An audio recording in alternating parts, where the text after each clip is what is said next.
பரிசுத்த நாம் மகிமைப்படுவதாக. இந்த அதாவது இதற்கு முந்தின சங்கீதம் 20ஆம் சங்கீதத்திலே நாம் பார்க்கும்போது ராஜாவுக்காக ஆசாரியர்கள் தேவனிடத்திலே விண்ணப்பம் செய்கிறதை நாம் பார்க்கிறோம். அதை தொடர்ந்து இந்த 21ஆம் சங்கீதத்திலே ராஜாவுக்காக கர்த்தரை அவர்கள் துதிக்கிறதை நாம் பார்க்க முடிகிறது. அவ்விதமாக அவர்கள் கர்த்தரை துதித்து கர்த்தரை மகிமைப்படுத்தும்படியான இந்த சங்கீதம் பாடப்பட்டிருக்கிறது.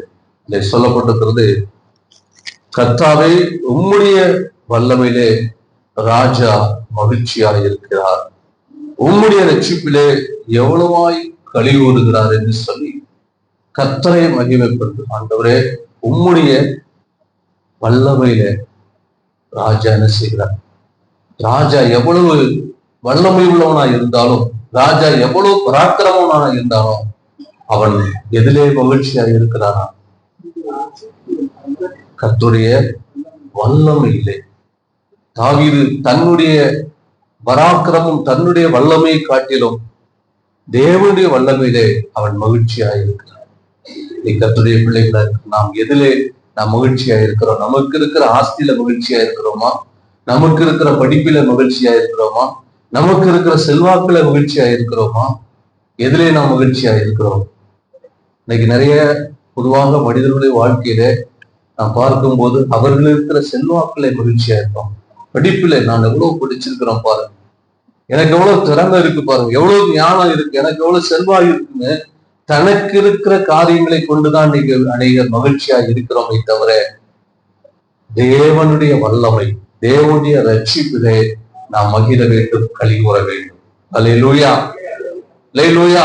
அதைத்தான் இங்கே தாவீது தேவனுடைய வல்லமையில மகிழ்ச்சியா இருக்கிறான், தேவனுடைய ரட்சிப்பிலே அவன் களி கூறுகிறான். ஏனென்றால் அவனுக்கு தெரியும், கோலியாத்தை வீழ்த்தும் போதே சொல்லுகிறான், பட்டயத்தினாலும் ஈட்டினாலும் தேவன் ரட்சிக்கிறவர் அல்ல, என்னுடைய பலத்தினாலே நான் ரட்சிக்கப்படுவதில்லை, என்னை ரட்சிக்கிறவர் கர்த்தர் என்பது அவனுக்கு தெரியும். ஆகவேதான் அவன் சொல்கிறான், உம்முடைய ரட்சிப்பிலே நான் களி கூறுகிறேன்.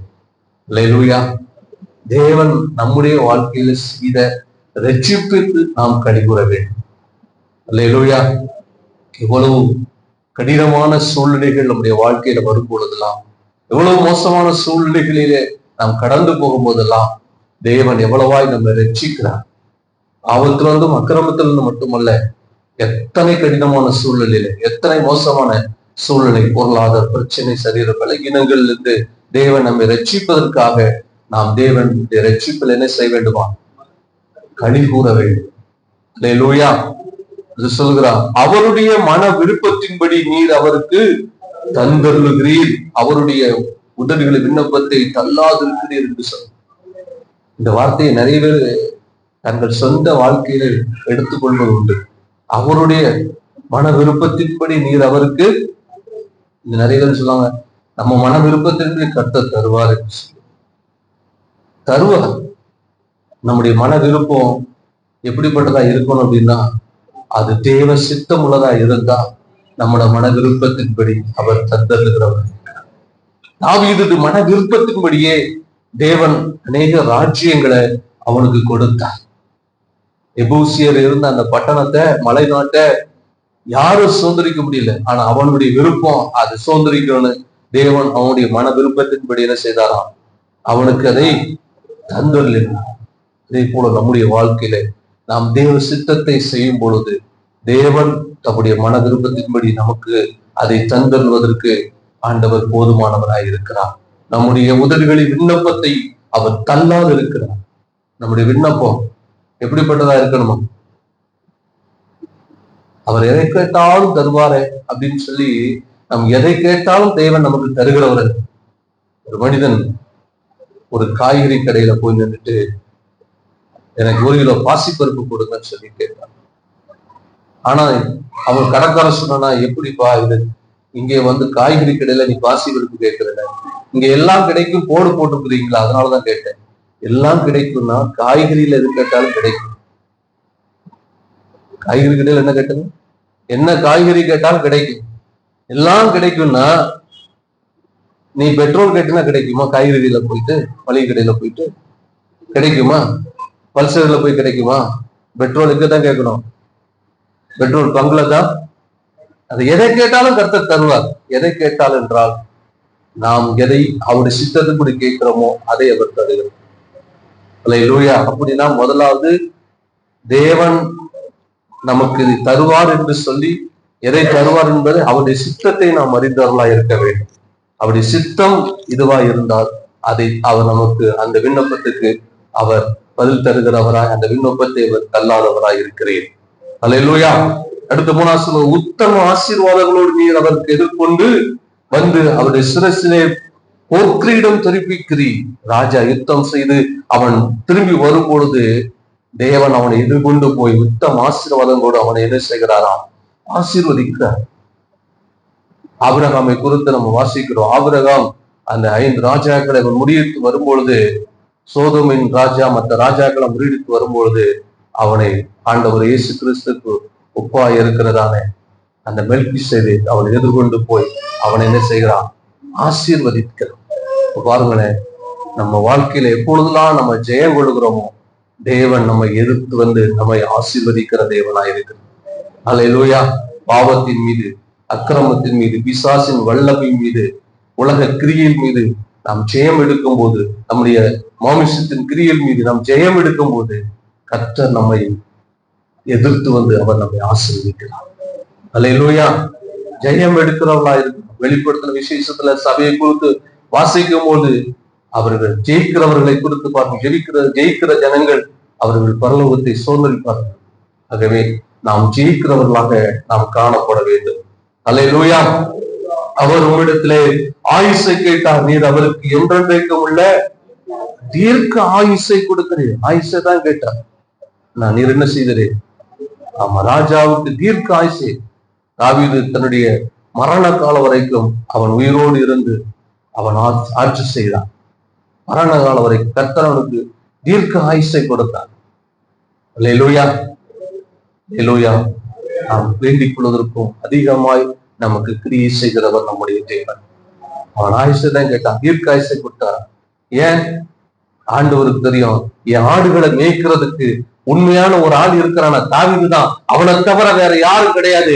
ஆகவே அவனுக்கு ஆயுசு அல்ல, தீர்க்க ஆயுசை நான் கொடுப்பேன். என் ஆடுகளை அவன் உண்மையாக மேய்ப்பான் என்பது தேவனுடைய மனதின் விருப்பம். நானும் ஆண்டவர்கிட்ட எதை கேட்டாலும் ஆண்டவர் டபுள் மடங்கு கொடுப்பாருங்க. இவனுக்கு இதை கொடுத்தா இவன் இதை உண்மையா செய்வான் அப்படிங்கிற நம்பிக்கை அவருக்கு.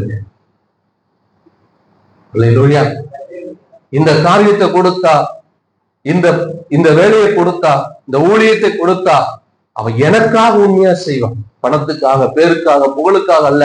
இன்னைக்கு நிறைய நம்முடைய சொந்த சுய லாபத்துக்காக, நம்மை பிரஸ்தாபடுத்துவதற்காகவே இன்னைக்கு நிறைய காரியங்களை நாம் செய்து கொண்டிருக்கிறோம். அதனாலதான் தேவன் நாம் கேட்கிறதை கூட சில நேரங்கள் நம்முடைய வாழ்க்கையில அருள்வது தெரியாது. ஆனா ஆண்டவர் நம்ம மேல என்ன செய்யணும்?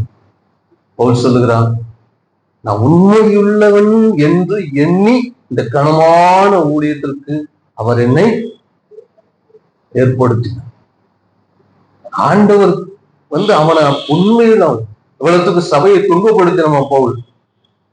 சபைக்கு விரோதமா அவன் செயல்பட்ட மனிதனை கர்த்தர் உள்ளத்தை பார்க்கல. இவன் இந்த சபையை கொடுத்தா இவன் என் ராஜ்யத்தை கட்டி எழுப்புவான் அப்படின்ற உண்மை இன்னொன்று எண்ணி கர்த்தர் அவனை என்ன செய்கிறாரா? அவரோடு 12 சீஷர்கள் இருந்தாலும் அந்த 12 வேறு ஒருவனை தேவன் தெரிந்து கொள்ளாம எங்கேயோ இருந்த இன்னொருவனை கொண்டு வந்து தேவன் தம்முடைய ராஜ்யத்தை கட்டி எழுப்புகிறார்.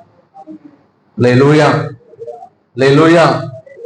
அப்படின்னா இன்னைக்கு நம்முடைய வாழ்க்கையில நாம் நினைக்கிறதற்கும் வேண்டிக் கொள்வதற்கும் அதிகமாய் தேவன் நம்முடைய வாழ்க்கையில கிரியை செய்ய வல்லவர். எப்பொழுது இதை கொடுத்தால் இவன் எனக்காக இதை உண்மையா செய்யும். இந்த என்ன அவருக்குள்ள வரும், நமக்குள்ள இல்லை. ஆண்டவர் நான் செய்வேன், நான் ஒழுங்கா செய்வேன், உண்மையை செய்வேன், சில அப்படித்தான் சொல்லுவோம், ஆனா செய்ய மாட்டேன். அவருக்கு தெரியும். இப்படி இருந்தா அவர் என்ன செய்வார்?